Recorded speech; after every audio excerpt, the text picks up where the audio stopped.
Laika! Are you stark raving mad? It was Laika! I am sure of it! That spirited little dog saved me! Laika saved you in her little space machine. I believe the correct term is capsule, General. Don't push your luck any further, Ivan Ivanovich. I fear it might snap. Oh, my apologies, General. In my excitement to explain what I discovered on the far side of the Metagalacticus Interiores, I got carried away. And it happened like this.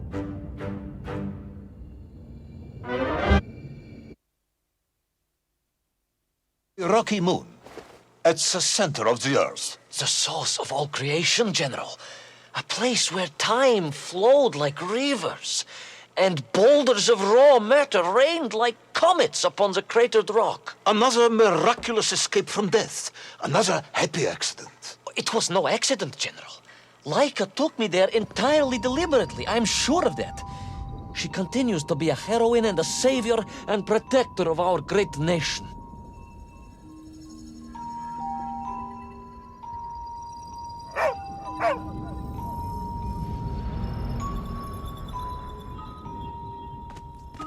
Laika died in orbit. No, General, she did not.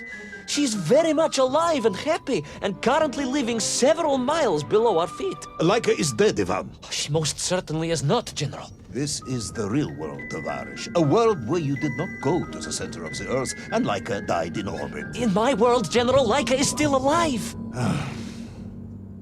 A better world, some may argue. Very well. I will live in your world for a while longer, but time is running out. Ah, yes, time, General. I was just coming to that. There in the distance it stood, enveloped in a mighty time storm. The world clock, General.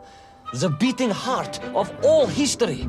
The axis mundi, the pillar of the world. Not enough to conquer Russia by drilling back to the surface with his magical mind-controlling atomic radio set, then. No, General. You see, what if he could fuse Little Orpheus directly with the world clock? Then his message would radiate with every tick and every talk. He would not simply be the Tsar. He would be the Tsar of all time, the eternal tyrant. The literal incarnation of everything our glorious revolution stood to overthrow.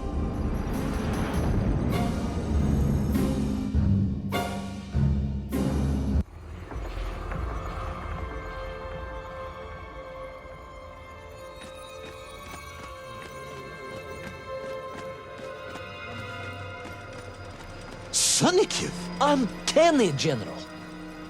But it was somehow different. I felt no cold. The waves were motionless. Indeed, it was as if I had stepped free of those rivers of time and stood on entirely motionless ground. And there in the distance, What? debris from Syria and tall slave mines had washed up here, almost as if I were meant to find it. And there, amongst it, the winking of steel led me to a blasting cap, and a plan began to form.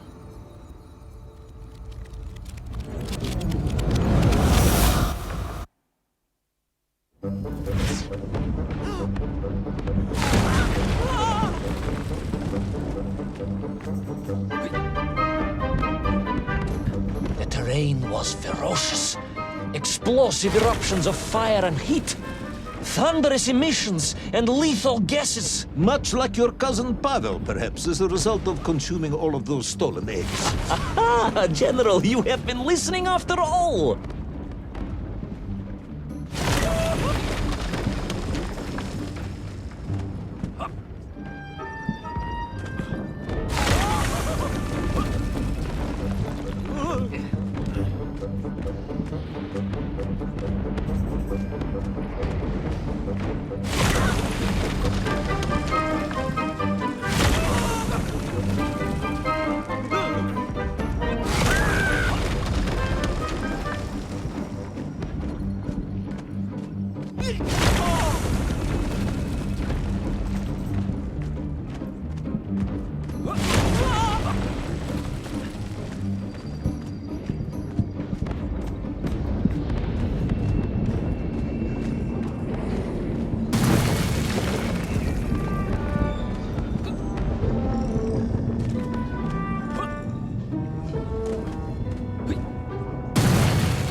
Agartha again.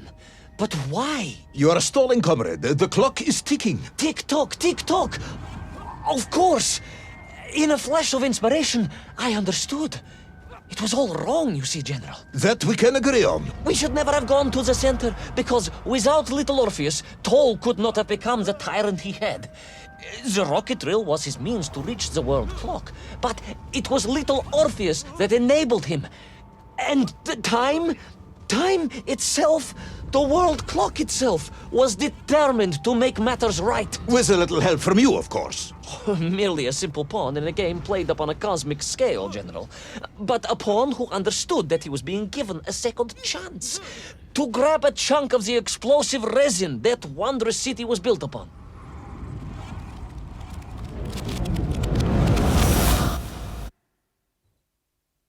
And I was back. The mighty river of time roared past me, carrying the weight of the whole of history with it. Even for you, this is a stretch. Our time is almost up. I have to submit my report within the hour. Time, General. Time was nearly up indeed.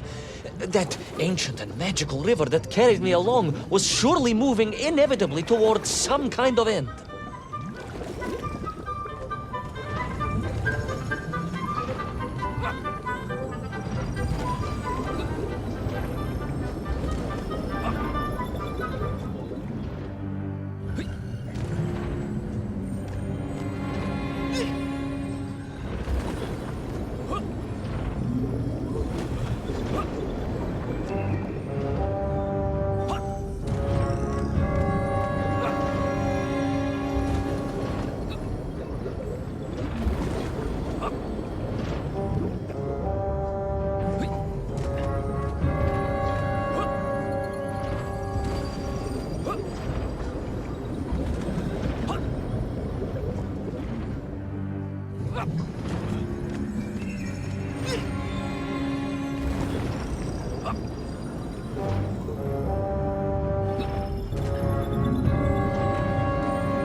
Enough. No more Privalov. No more stories. No more lost worlds and space dogs. I am full of it. It is nearly midnight, and you have not given me the adequate enough. No more Privalov. No more stories. No more lost worlds and space dogs. I am full of it. It is nearly midnight, and you have not given me the adequate explanation for the whereabouts of Little Orpheus and the atomic bomb.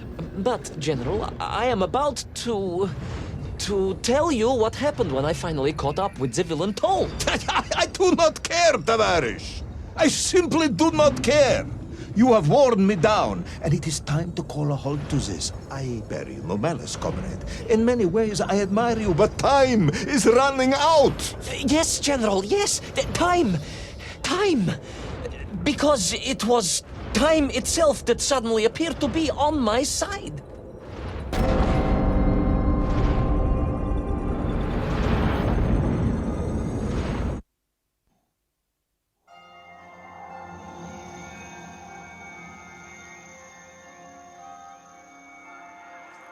Perhaps the world clock was so impressed with your egg-wearing antics it decided to return you to Plutonia for a second attempt. I would strongly suggest you cut to the chase. The chase, yes.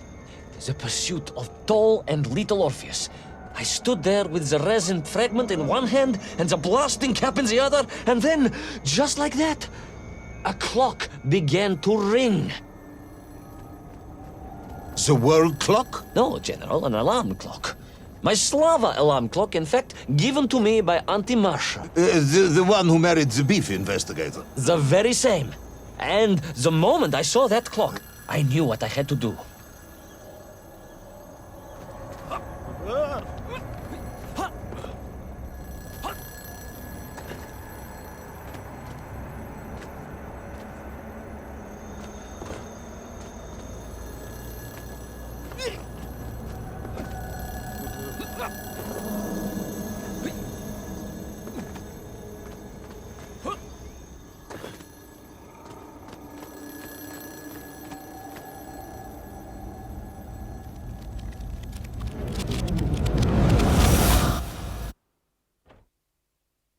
Yes, I'm waiting. A bomb, General. A bomb to destroy a bomb. So, you decided to build a bomb, eh? A bomb to destroy Little Orpheus. It was a simple plan, really, General. Yes, you are very fond of your simple plans.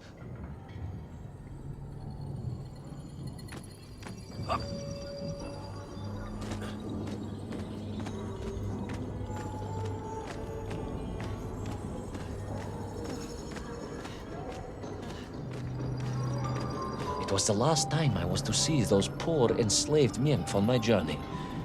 As they scurried in agitation around the base of the rocket drill, now a dreadful weapon of war in the hands of a madman, I was reminded of my mother. Your mother looked like a nymph?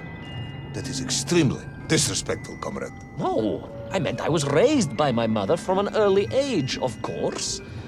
My childhood memories of my father were all too brief. You are rambling, Comrade Privalov. Time is running out. Dieni Rezinovi.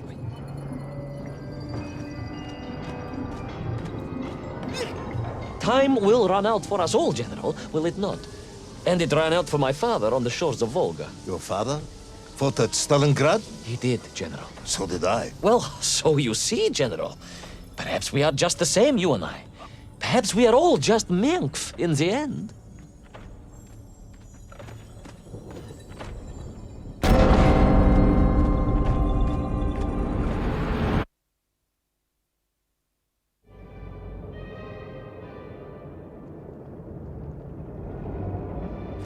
What possible use in the construction of a bomb could be found in the belly of a giant whale? Were you perhaps planning on using a worm as a fuse? That would be ridiculous, General. I would hate to undermine your otherwise entirely plausible account. You forget, General. The belly of the beast was full of shipwrecks. And on one of them, I was bound to find what I was looking for. Fuse wire.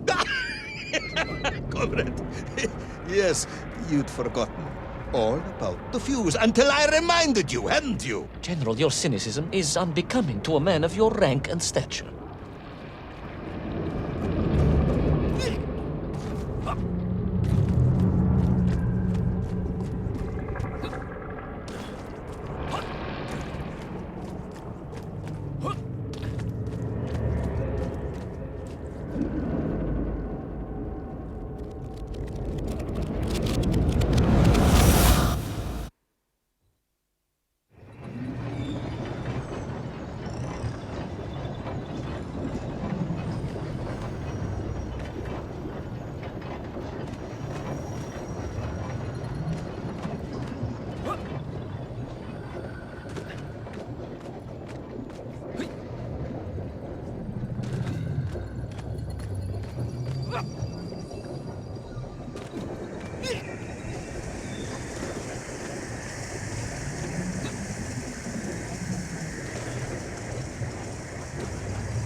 clock was now ticking, General. Literally. I was surrounded by time, immersed in it, floating along a river of it on a raft made of history, seeking the next moment of opportunity to hurtle backwards amongst those lost worlds. I am a patient man, Tavarish. I lost 3 toes in the winter outside Sharkovskaya in 42. A drunken dentist removed 2 frostbitten toes and one...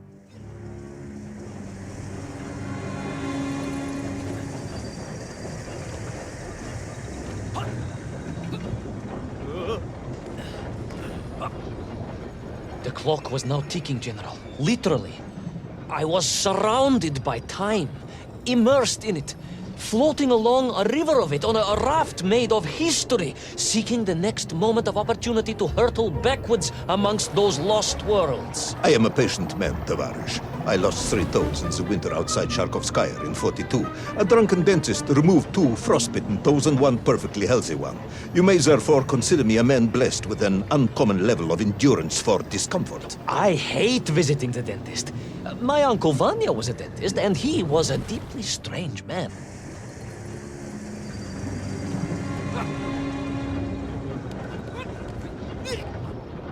The clock was now ticking, General. Literally. I was surrounded by time, immersed in it, floating along a river of it on a raft made of history, seeking the next moment of opportunity to hurtle backwards amongst those lost worlds. I am a patient man, Tavarish. I lost 3 toes in the winter outside Sharkovskaya in 42. A drunken dentist removed 2 frostbitten toes and 1 perfectly healthy one. You may therefore consider me a man blessed with an uncommon level of endurance for discomfort. I hate visiting the dentist. My uncle Vanya was a dentist, and he was a deeply strange man, notwithstanding the love he felt for his pigs. Is what? He was a pig dentist, General. He always claimed that the human mouth...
And so to the ocean floor, and that strange submerged city, and those poor lost vessels.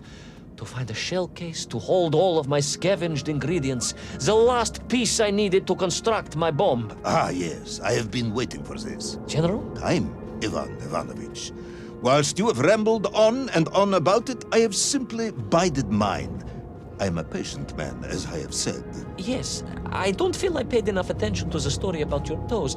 Do you have specially made shoes? Enough!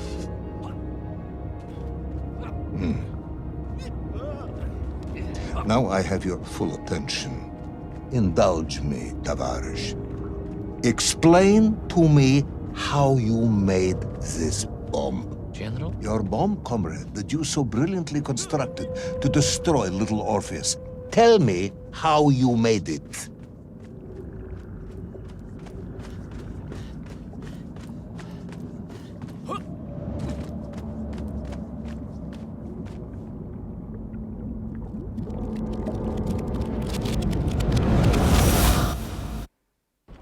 Well,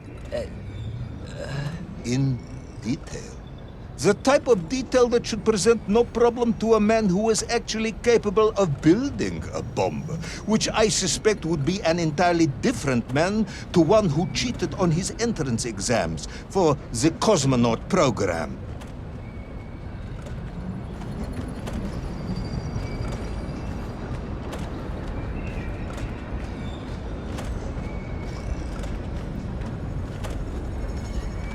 You are uncharacteristically silent, comrade.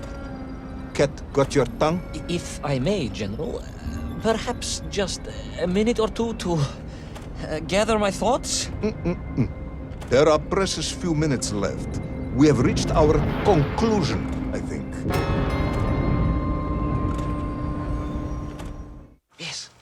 Yes, we have, General. I gazed up at the world clock and knew I had arrived at my destination. Whatever lay inside would see my journey end one way or another. But I had no idea of the marvels that awaited me. And The bomb, Ivan Ivanovich! Tell me how you built the bomb! it was a wonderful sight. The world... It is 2 minutes to midnight, Ivan. It is time to end the story.